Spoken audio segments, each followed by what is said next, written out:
Be thankful for the struggles you go through. They make you stronger, wiser and humble. Don't let them break you. Let them make you. A very warm good morning to all my dear students. Today we learn a new chapter from our Social Science 1 Part 2 text.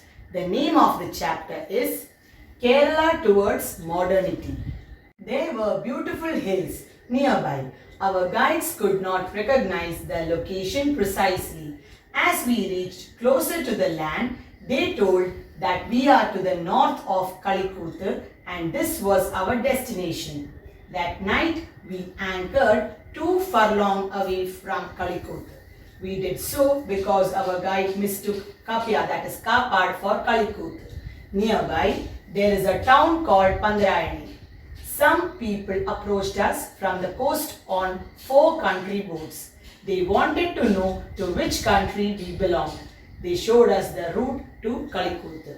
The above diary note indicates how the Portuguese came to Kerala for the purpose of trade by the end of the 15th century. Now, let us discuss the arrival of Europeans to Kerala and their goals. Arabs and Chinese were the foreign traders who had trade relations with Kerala before the arrival of the Europeans. The target of the Portuguese was to bring an end to the trade monopoly of the Arabs and the Chinese in the Kerala coast. The Portuguese demanded Zamorin, the ruler of Calicut, to remove the Arab merchants from Kozhikode. This made the Portuguese angry as Zamorin rejected their demand. So, the Portuguese took the help of Kochi, the enemy state of Kozhikode. Even though the navy of Zamorin under the leadership of Kunyali Marikar bravely fought against the Portuguese, but they lost the battle. The Portuguese, the Dutch, the English and the French were competing with each other for establishing trade monopoly in Kerala. Mainly, the competition was for black pepper. Finally, in 1663, the Dutch was successful in removing the Portuguese from Kerala. But unfortunately, the Dutch were defeated by Martandavarma of Travancore in the Battle of Kolachal in the year 1741 with the help of the British. At the end, French was defeated by the British in the Carnatic Wars and the British possessed trade monopoly in South India. Let us discuss how Artingel Revolt is considered as the first organized revolt against the British in Kerala. Captain William Keeling, who was the representative of the English East India Company, came to Kerala in the year 1615. He made an agreement with Zamorin, the king of Kozhikode, and signed a trade agreement. He thus got the permission to start godowns at Vidinyam, Talasheri and Anjuthengu. He also got the permission from the Queen of Artingel to build a fort at Anjuthengu. Anjuthengu later became an important military center of the British in the west coast. But the natives of Kerala were not happy and became angry because Anjuthengu became a military British base. In anger, in the year 1721, the locals of Anjuthengu killed hundreds of Englishmen who were on their way to hand over gifts to the Queen of Artingel. This revolt came to be known as Artingel Revolt, which is considered as the first organized revolt against the British in Kerala. Let us now see how the whole of Kerala came under the control of the British. Due to Srirangapatnam Treaty of 1792 between the British and the Mysore rulers, Malabar came under British control. In 1792, Kochi Raja accepted the British supremacy and was forced to pay tribute. Travancore also admitted the British dominance as per the Treaty of 1795. In return, Travancore was protected by British from its enemies. Thus, Malabar was directly ruled by the British, whereas Kochi and Travancore were indirectly ruled through Samanta Rajas. Thus, The whole of Kerala by the end of 18th century came under the control of the British. Excerpts from the Kundara Proclamation by Veluthambi Dalava. It is their racial tradition to occupy other nations through deception. If a country comes into their hand grip, their army would take over the control of the palace, fort and all. It will be an end of traditional dignity, position and the customs of the king and the elite.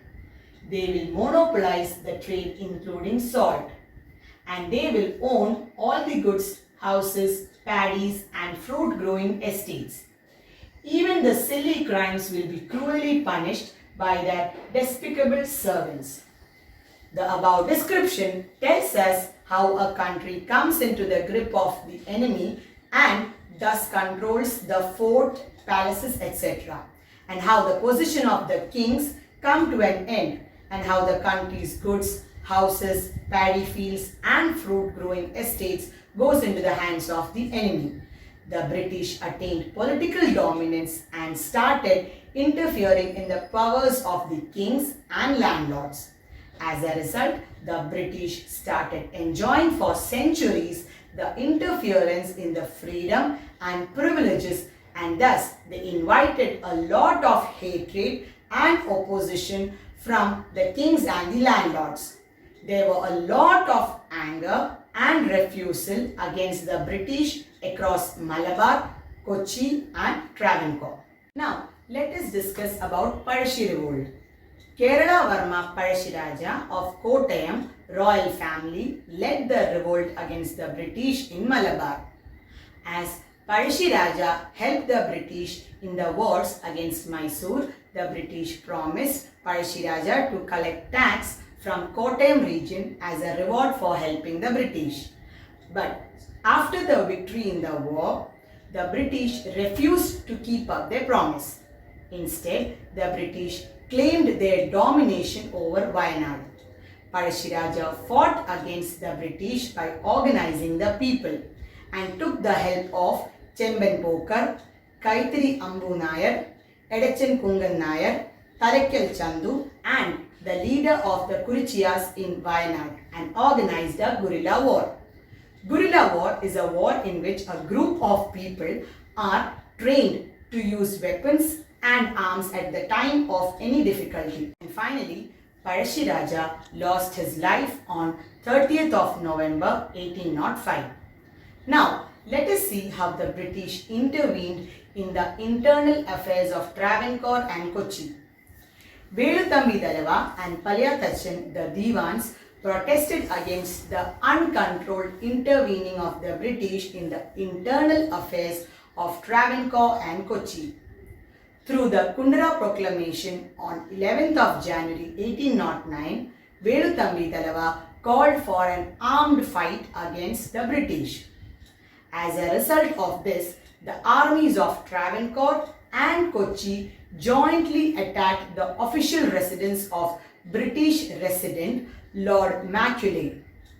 Joint armies of Travancore and Kochi could not withstand the British army, and Veluthambi Dalava realized that he would be captured, and so he committed suicide at Mannadi temple.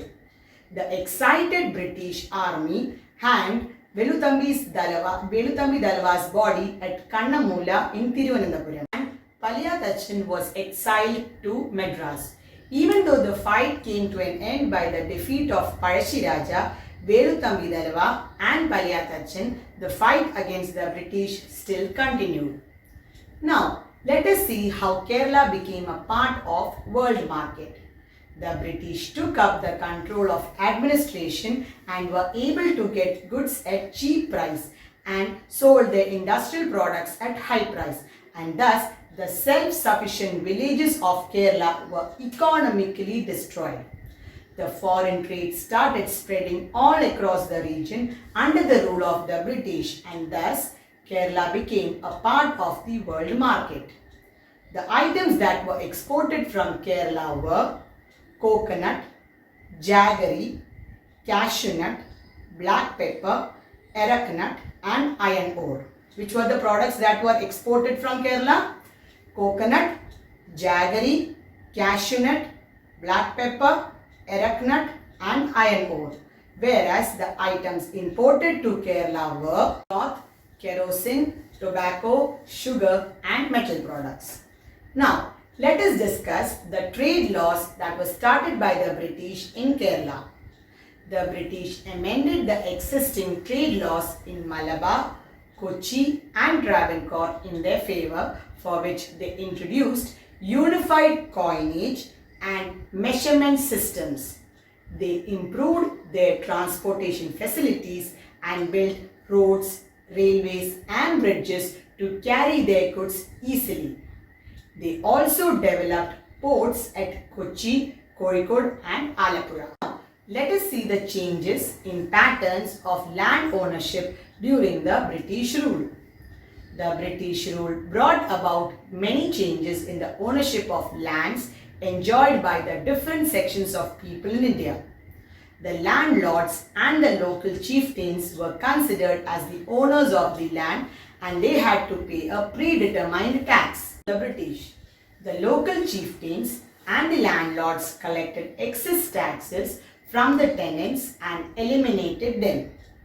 The life of the tenants in Malabar became miserable.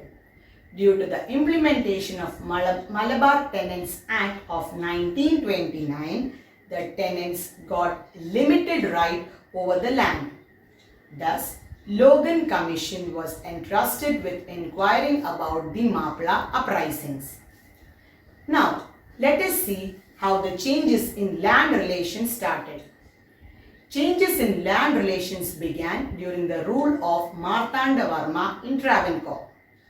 The land of the Madambis, that is the feudal lords, were converted into Pandaravaga, that is government properties. The government of Travancore made a proclamation in 1865 granting the ownership to the tenants who had the ownership of the lands they cultivated. This is known as Pandara Pattu Vilambaram. Another act known as Janmi Kudiyan Act in 1896 also granted an ownership to the tenants in Travancore, and thus majority of the tenants became landowners, at least in name. In return of this, they had to pay a huge amount of tax to the government. The tenants suffered due to the tax burden. Thus, the Tenancy Act was enacted in the year 1914. Let us now discuss the changes commercialization brought about in Kerala's agricultural sector. Due to the British rule, many changes took place in agriculture. Many products in Kerala were in great demands in foreign markets like coffee, tea, cardamom, etc. Paddy production declined due to the cultivation of coffee, tea and cardamom. There was a huge shortage of food. In order to overcome this situation, large areas came under tapioca cultivation. Lord Connolly started teak plantation in Nilambur. These plantations were mostly owned by the British. Rulers of Kochi and Travancore helped the British in transportation and rented the forest lands to the British to start estates, and thus Kerala became a center of cash crop production. Now, let us see how plantation and traditional industries developed in different parts of Kerala and the factors that contributed for their growth. The British spent a lot of their money in starting plantation industries for processing and exporting cash crops. They put up many tea and coffee factories and rubber processing units in high ranges such as Idukki and Wayanad. Many traditional industries related to coconut, coir, cashew nut, handloom and beedi were also developed. Many oil mills and diesel engines were also started at many places in Kerala. Alappuzha became the center of coconut oil industry. In 1859, James Dara from Ireland started a coir factory in Alappuzha. cashew nut processing and exporting factories were established in Kollam. Tile factories in Farooq, Kollam and Ullur, and handloom factories in Kannur and Kozhikode, and BD companies in Kannur were started. Now, let us see how did the industrial development start in Kerala during the British rule. Many modern factories were established in the middle of the 20th century at Travancore and Kochi. Rulers of the places adopted policies promoting modern industries. For the establishment, the British provided technical and financial support. Pallivessel hydroelectric project helped in the development of modern industries in Kerala. Punalur paper mills in Kollam, FACT Kalamasheri in Ernakulam, Kundara ceramics in Kollam, rubber works in Thiruvananthapuram, Tata oil mills in Kochi, Alagappa textile mills in Kochi were established. For accumulating capital and dealing with financial affairs, many banks were started in Kerala, like the Nedungadi Bank was the first private bank in Kerala. Later came were the Imperial Bank, the Indian National Bank and the Chartered Bank. Now, let us discuss the influence of British on culture. Due to the arrival of Europeans to India, the printing work started in Kerala. The Jesuit missionaries printed and published dictionaries and grammar texts. Dr. Angelos Francis prepared the first Malayalam grammar text and Arnos Padari the first Malayalam dictionary. Samkshepa Vedartham is the book to be entirely published in Malayalam language. Benjamin Bailey and Dr. Herman Gundert were the missionaries who published English Malayalam and Malayalam English dictionaries. Herman Gundert also published first Malayalam newspapers, Rajya Samacharam and Paschimodayam from Kalashiri. Now, London Mission Society's field of work was in Travancore. Church Mission Society's field of work was in Kochi, and Travancore Basil Evangelical Mission's field of work is in Malabar. The missionaries also started the policy of education for all irrespective of caste and religion in Kerala. The rulers of Travancore and Kochi were involved in the educational sectors by establishing schools and colleges.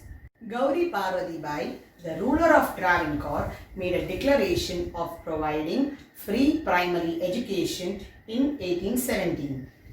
At the time when the British arrived in Kerala, the native of trial and punishment was based on the caste of the accused.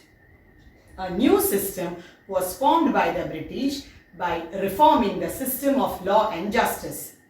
In the new system, after hearing the accused, unified punishment was given depending on the nature of the guilt. The principle of equality before law, irrespective of caste, was established. Many trial courts were started at different places in Kerala. Kerala's traditional Ayurvedic treatment was replaced by modern treatment. For the first time, smallpox vaccination was introduced. In Malabar, the rulers of Travancore formed a company to import medicines from England and started government hospitals in Malabar, Kochi and Travancore.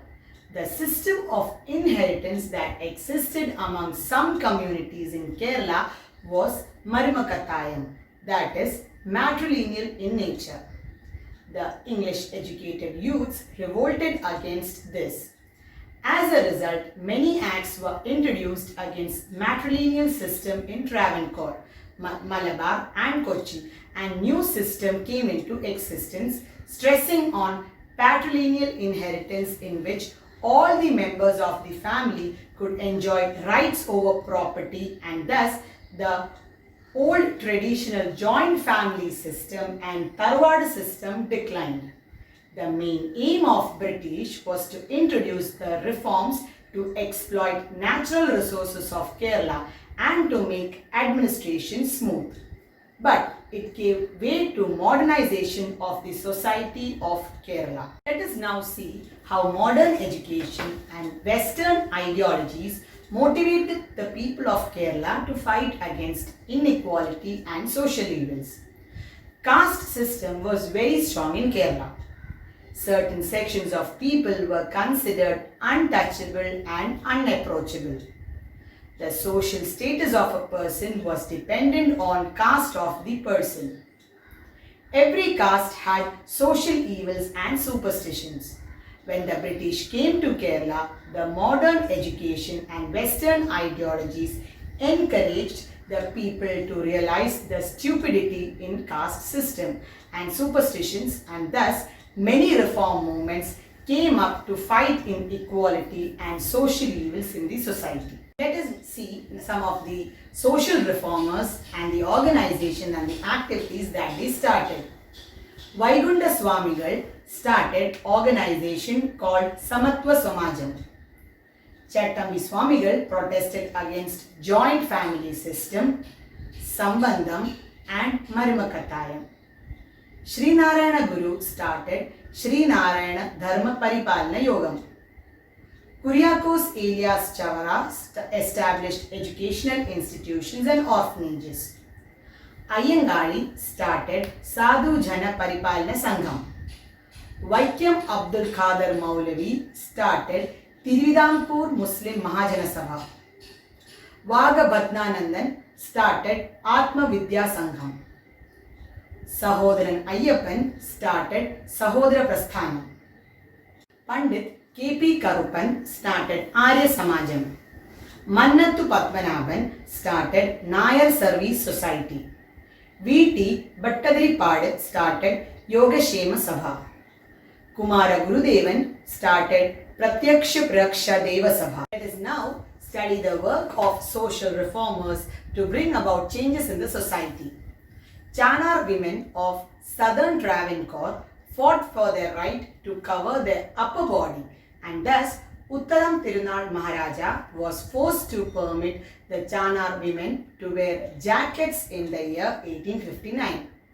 The installation of idol of Lord Shiva at Aravipuram by Srinarayana Guru in the year 1888 opened the eyes of the people, and thus the lower caste people gained right to perform the pujas and temple rituals, and Srinarayana Guru inscribed in front of the Aravipuram temple.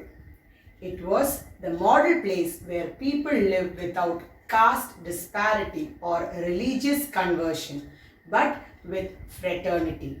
Narayana Guru gave importance to education and started many schools and libraries along with temples. His idea was to awaken people through education and strengthen them by uniting them. He organized an all-religion conference in Aluva and made the people understand that they should not argue and win, but they should know and inform. His messages were truly based on human love and fraternity. Now, let us study the major struggles that took place in Kerala. The Vaikyam Satyagraha was led by T.K. Madhavan for claiming the right to travel, and Mannathu Padmanabhan organized Savarna Jada by supporting the Vaikyam Satyagraha. Due to this, the lower caste people got the permission to travel through the roads of Vaikyam temple. K. Kelappan started an agitation demanding entry for all castes of Hindu into the Guruvayur temple. A. K. Gopalan was the volunteer captain of the struggle. During this struggle, P. Krishnapilla was attacked. Due to these popular protests, the temple entry proclamation was announced on 12th of November 1936 in Travancore, and proclamation was issued in Madras and Kochi offering the right to worship in temples to all sections of the society. Now, let us study about the national movements that started in Malabar. There was no unity in the national movement in Kerala as the state was not administratively united. Malabar region was ruled directly by the British, whereas Kochi and Travancore were indirectly ruled through the resident. The political agitations were active in Malabar but not so active in Kochi and Travancore. Many political activities gained strength during the First World War. The Malabar District Congress was chaired by Annie Besant at Palakkad in the year 1916. The early leaders of Congress in Malabar were K.P. Keshava Menon, K.P. Raman Menon, Muhammad Abdul Rahman Sahib, K. Madhavan Nair, E. Moidu Maulavi and M.P. Narayana Menon. The last Malabar political conference was held in Manjeri in the year 1920, where several issues like political reforms, problems of the tenants, the Khilafat were discussed. Gandhiji and Maulana Shaukat Ali declared their support to the Khilafat movement during their visit to Calicut in the year 1920, and thus the Khilafat movement was formed with Kattilasheri Muhammad Maulavi as the president and Muhammad Abdul Rahman Sahib as the secretary.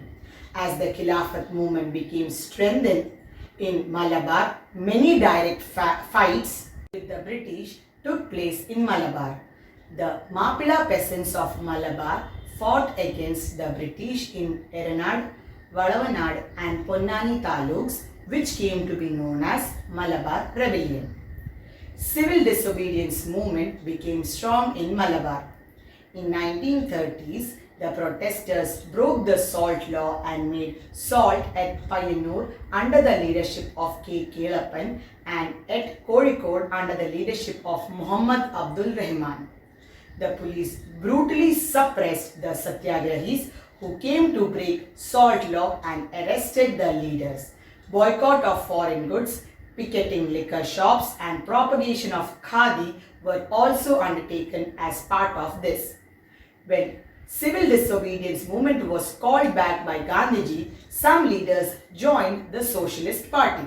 In 1939, the Congress Socialist Party was reorganized as the Communist Party of India, and thus the main leaders of the party were E.M.S. Namboodiripadu, A.K. Gopalan and P. Krishnapilla, who organized workers and peasants to fight against the British imperialism and Jemmi system that existed.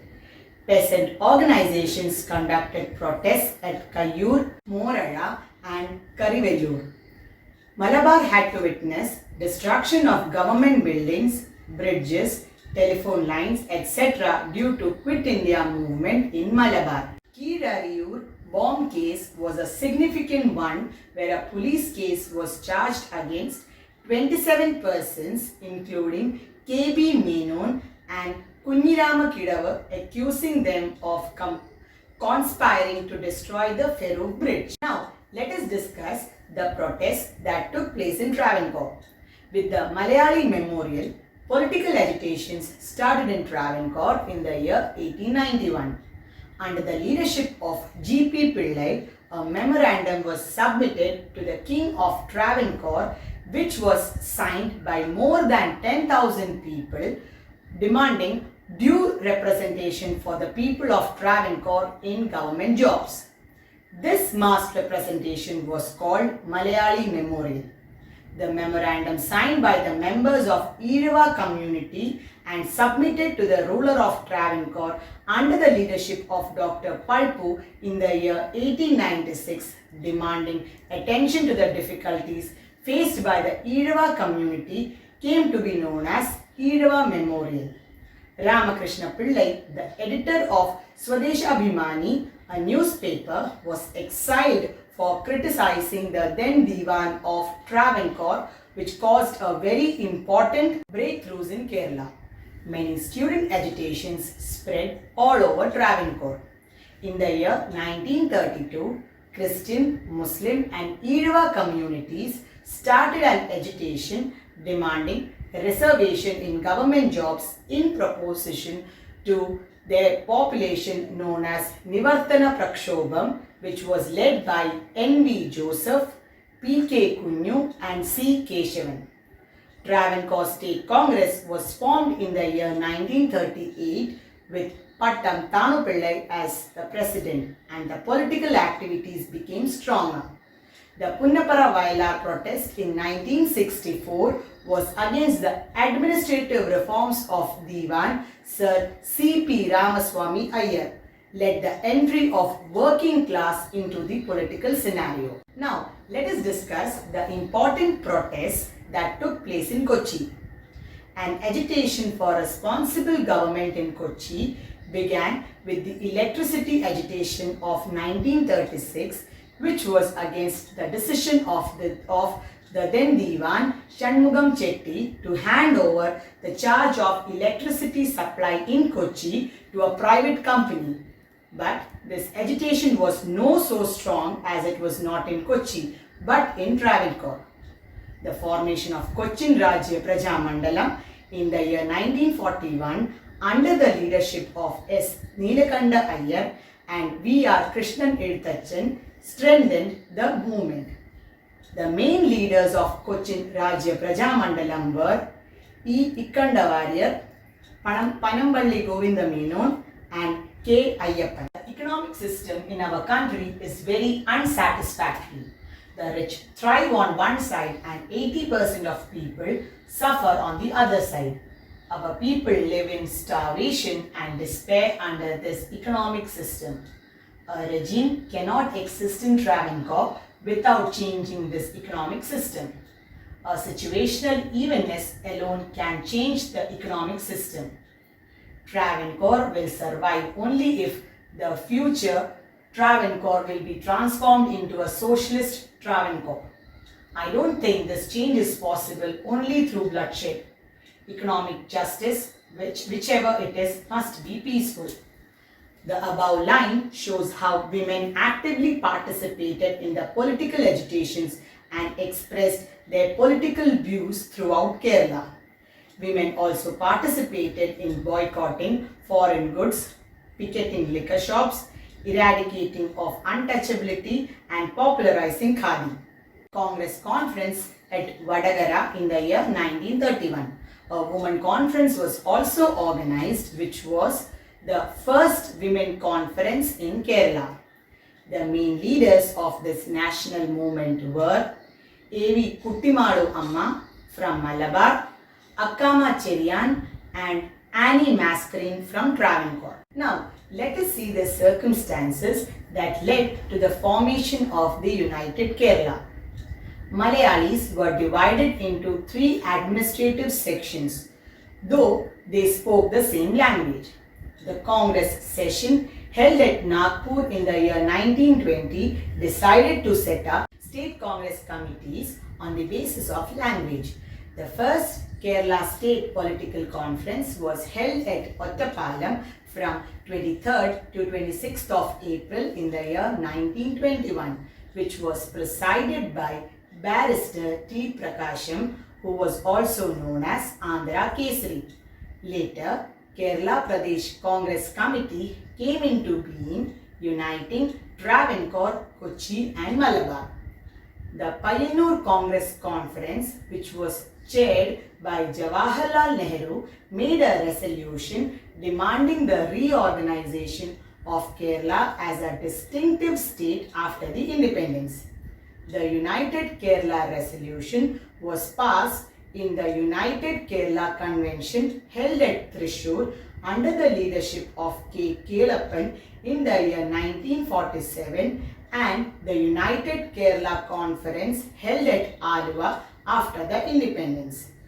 And thus the state of Tirukochi was formed on 1st of July 1949 by joining Travancore and Kochi. E.M.S. Namboodiripad in his book Onnegal Kodi Malayaligal gave the idea that Kerala as a state was to be formed combining the Malayalam speaking regions. The central government set up the State Reorganization Commission as the protest demanding a language-based states were increasing, and thus the state of Kerala came into existence on 1st of November 1956, which unified Malabar, Kochi and Tiruvidampur as per the recommendation of the Commission. Agasthiswaram, Thovala, Kalkulam and Miravankood taluks under Travancore were merged with Madras. The taluks of Kasargod and Hosdur in South Karnataka became a part of Kerala. Children, that's all for today. Thank you. Stay home, stay safe.